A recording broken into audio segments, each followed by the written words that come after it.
Alright, welcome to the worst guide ever for comparison between shifted balance and force imbalance. Alright, we're going to just go ahead and start off with shifted balance.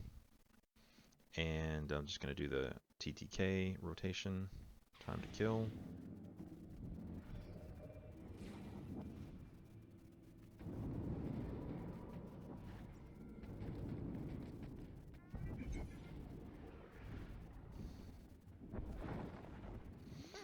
Alright, what are we looking at? 15 seconds and 531,000 damage.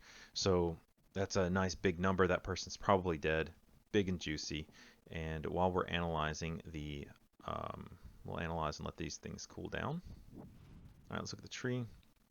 Alright, so what happens here at level 43 is shifted balance applies a saleable to the target, increasing internal and elemental damage by 7%.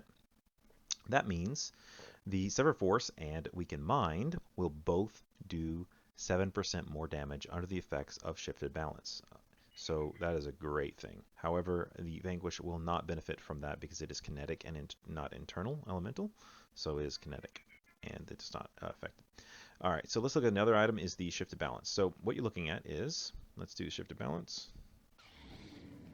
You see these dots here, force suppression, boom, boom. Those two on there will do a total of 15 actually, because Sever Force hits twice, I believe. So that will run out of dots very quickly. So we are out of dots and we still have some dots ticking. That is a problem. That's a big problem. Those are still ticking and they have no dots. So let's just do an overall comparison of the force after I get a combat. There we go. Let's get a combat and then suppression. And what happens is if you read that spot on the tree, you will see that force suppression at level 23 does 15% more damage all your dots. And this is periodic damage. This is all of them, including Vanquish, will all do 15% more. So let's apply the force suppression. You're going to see the analyzation here. 1, 2. You would never hardcast Vanquish, but whatever. Now, you're watching these dots tick down. They're ticking down, they're ticking down, they're ticking down. And as they tick down, you'll see that they did run out again because the Vanquish stole them as well. So you can find sometimes, I'm going to do it again, sometimes they don't run out. So they'll never run out if you just put up these two on. You'll never ever run out. You will never. It's just never going to happen because even though Sever Force does 2 and that's 14, 15, that's 15 total, they don't run out. They're going to be some leftover, which means there's a leftover of potential leftover. 5 left. Let's see, we have 5 left. 5 left can be used for Vanquish in this instance. And then one more time, we're going to do Sever Force. Oops, wrong order. Wrong order. Rip those off. Get off there. One more time. Okay. We need these to fall off. There we go. Fall off. Warzone training.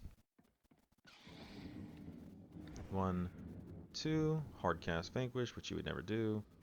And let's watch those stacks fall off. Sometimes you get real lucky and those will not fall off and every single tick will apply. And this time it did not. So it's the luck of the draw. Alright, so let's look at the TTK. Let's rip those dots off. Go away. Let's look at the time to kill for this particular setup. Warzone training. Alright, and just as an analyzation, it was 531,000 in 15 seconds. So let's see what this does.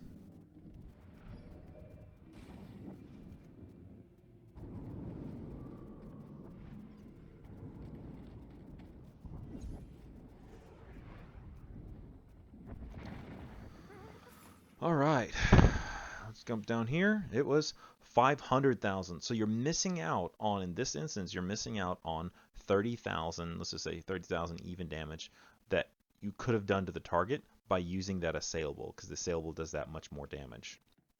However, what you'll find is over time, the longer that you're in the fight, the more damage you'll get from your force imbalance for 2 reasons. One, force imbalance does a dot spread. So all your targets nearby are getting a little bit of trickle down damage. You're also getting a little trickle heal from everybody who got tagged by that force imbalance. Additionally, you can sometimes, not always, but sometimes your Vanquish and your Sever Force and your Weakened Mind will have the full amount of 15 ticks from your Force Suppression. And so let this cool down one more time, 15 more seconds. There's one more item to look at on the tree.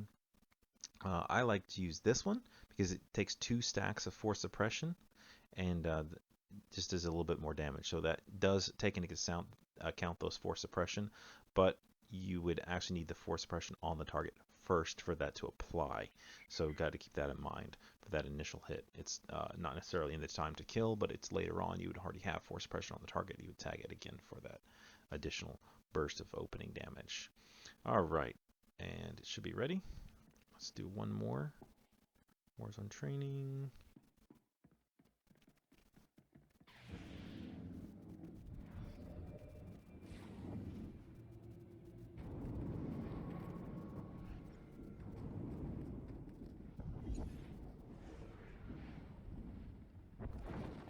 All right, what do we do this time? So this time it was a little different. This time it did 560,000 damage, which was on par. So here's the differences here. So here's the first one. That was with the Force Suppression. That was with shifted balance. Then we did some random stuff in here. This was the final one, and then this is the one with the first one. So you can see sometimes you'll do actually more damage, and sometimes you'll do less damage. So it depends. Luck of the draw on how this Force Suppression works. Just if you read it, you'll see that in the tree.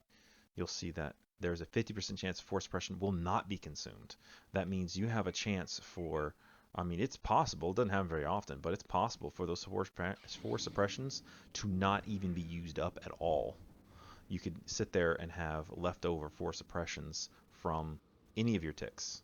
There could be leftover after all your ticks hit. It's possible to even have force suppression left over, and that's when you're really going to do a lot of damage. In this instance, looks like we ran out. It was maybe dead even. Ran out at the end. But anyway, that's all I got for you. The worst guide ever for an analyzation of force suppression versus force and balance.